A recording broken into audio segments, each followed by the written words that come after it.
Alright guys, start of the week, and we're in this garden. Well, this lawn is looking very healthy now. The grass is looking quite lush, and just turn around and show you what it looks like. So that's what it looks like. Lots of diversity in this lawn of clover and other things, and then we'll give it a nice edge.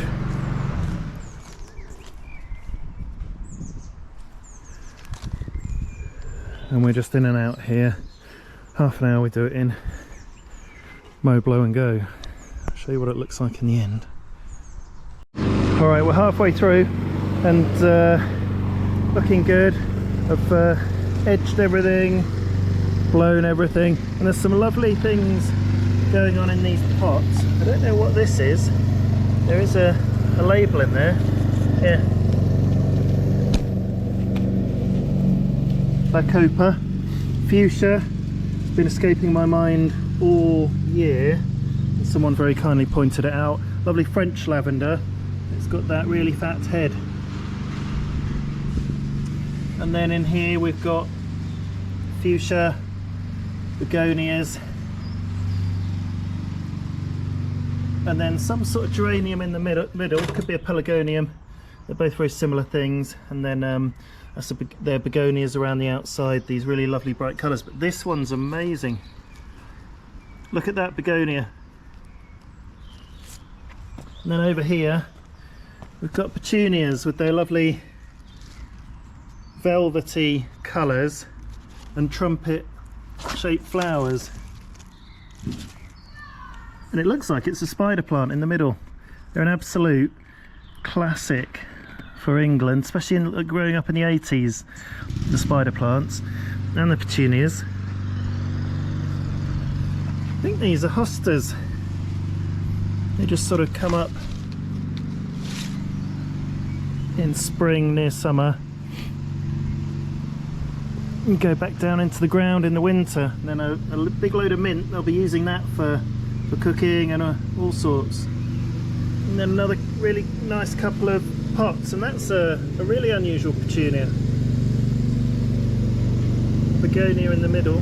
Oh no, I don't know what that is. Lovely flower though.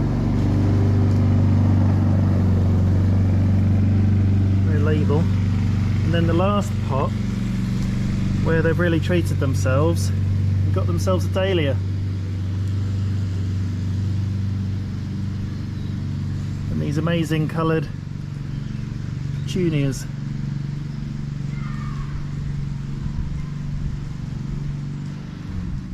So I'm going to go out the front and finish off blowing, and we'll see you at the next one. Alright guys, we're at the next one, and it's what we call the golden privet garden. Oh, they've planted some more stuff.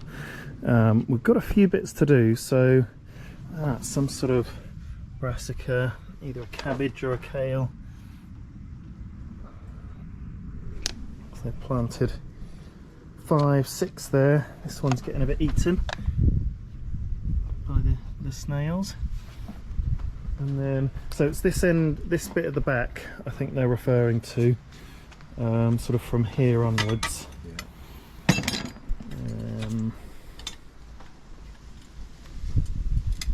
So probably a case of cutting back the brambles with the secateurs back to the fence line, and then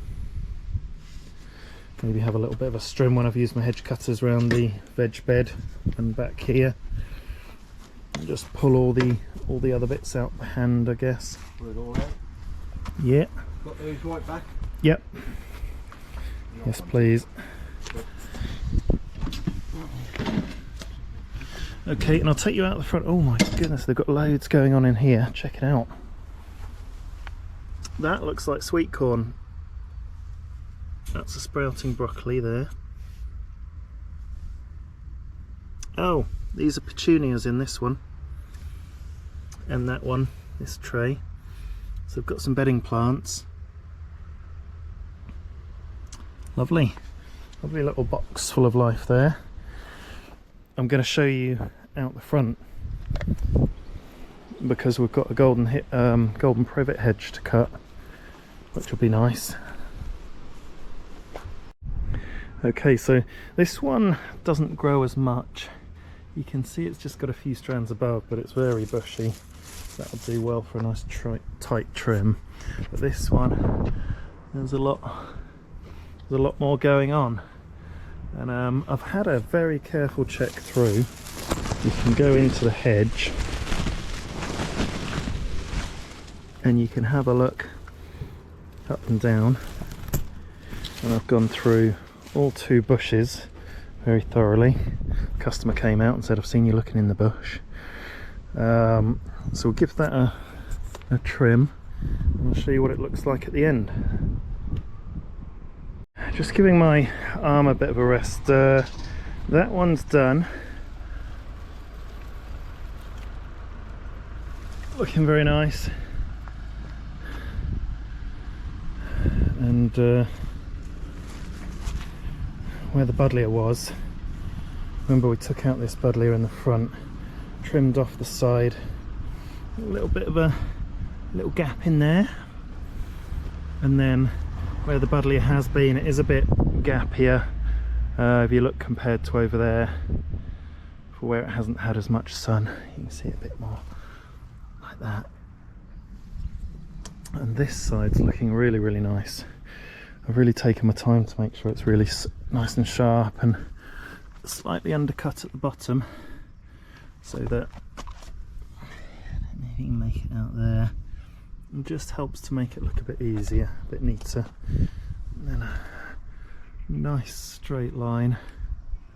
And the different colours of privet are very nice here. I've gone quite tight here, where you almost go back to bare sticks, but it will sprout back if you don't go too far.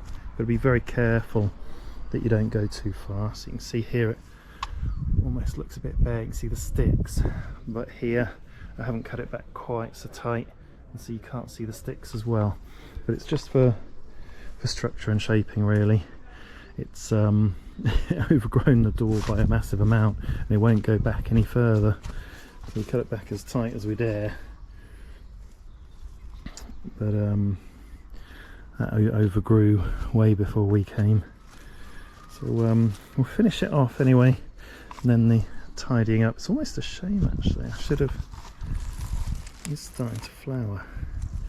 Maybe I should have left it a bit longer, but maybe we can give the customer the choice next time. All right, there it is then. Just having a tidy up. Got a bit to pull up there. Steve's just coming down with the bin, but I'm quite happy with that. Nice and tight on that side, and then nice and straight on that side. I've actually left this corner, I've left quite long. You can see some long bits. So I've left it quite long on the corner, just to get it to grow a bit more level across, because it would normally sort of dip down a bit here. I want it a bit more square. So if you see, it's a bit difficult because this front edge is bent. You see, like that. Then it sort of straightens up at the top. So just trying to give it a bit more of a level top, really. It does sort of come down on this side. That'll take a bit more work to straighten out. And then this thing, it doesn't grow a huge amount, just in little places, so it's a bit harder to sort of level out the top. But that's what the top looks like. Kind of comes down on each side and then a bit rounder on the top, but that's it. And I might give it a little trim down the bottom there where we had some bluebells that are now gone. There's a bit of plant debris there. So I'll give you a view of the 2 hedges. There they are, nice and neat and tidy. And just a bit of tidying up and then we're done. Oh, I'll show you the back. So we'll have a look. Oh wow, it's a huge difference. So there's a copper beech there, and then it was from this bush onwards, it was just like a wall of brambles, which are completely taken out and it's weeded and looking very nice. And yeah, a lot of brambles from the back here. So we'll ask the customer what they want doing with the rest of it. Another copper beech in there and here, so it's spreading itself around. And look, here are the, oh, I don't know what these are. There'll be a bean, won't they? A broad bean or something. We'll find out when the fruit comes out, and that'll be more like a pea, I think. We'll see again. Okay, on to the next one. Just quickly show you this rose. Actually, the roses are now coming out, so that's a very nice one in there. So lots and lots of new buds coming out. So I'm pretty sure we'll have given that a prune last year. In fact, yeah, I can see the prune marks down there, and there, and one there, among others. I've got a nice white allium, and then they've got another little rose just starting to flower. A little bit of scent. There are some roses with scent and others with not. Here we go. They've been at their rhubarb, so they've definitely been pulling some of that out and cooking with it. And the cherry tree has got some cherries on. And there, it was a bit of a write-off last year. It had all died except for one stem, so cut it all out, and this one little stem at the bottom of the tree has grown out into a proper, fully grown tree. And these apples, this apple tree has got some apples coming out. That's looking very healthy, that apple tree. Pretty sure it's an apple, could be a pear. Looks like an apple tree. All right.